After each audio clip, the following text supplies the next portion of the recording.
In this tutorial, I'm going to go over with you the basics of how to draw hands.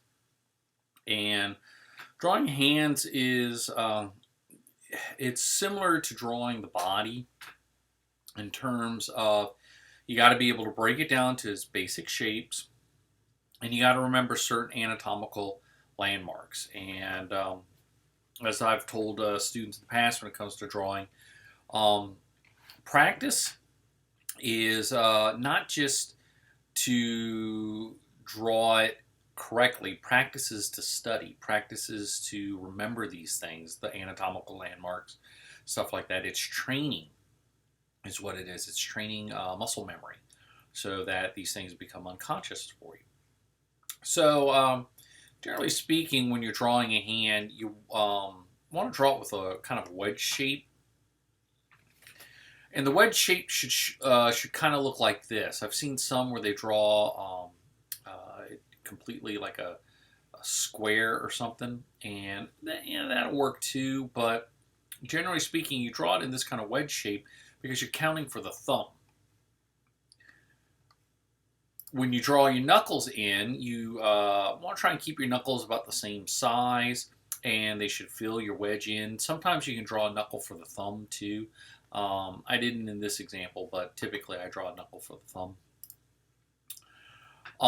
When you're drawing the fingers and the thumb in, you got to kind of take into account that your fingers are about the same thickness or width as your knuckles.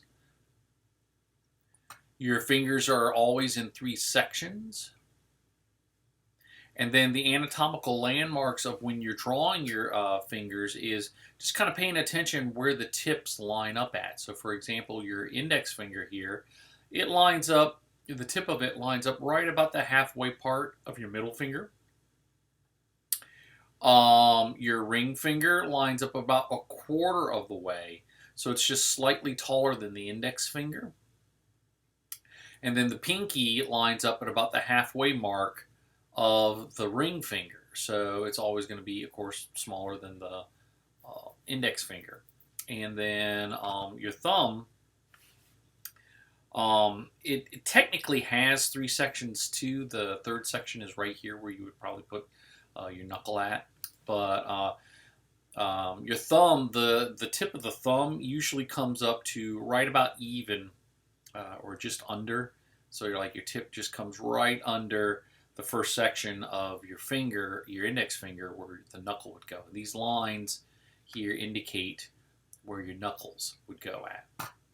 And that's your basics of breaking down your anatomy. And just like with your mannequin forms, once you have them kind of mapped out, that's when you can start using them. Let's see if we can kind of see this.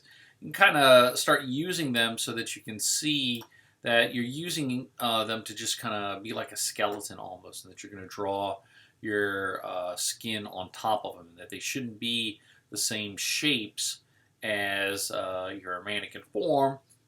They're just kind of just to get the proportions correct so everything lines up correctly. But that's really the kind of just general basics of drawing the hand.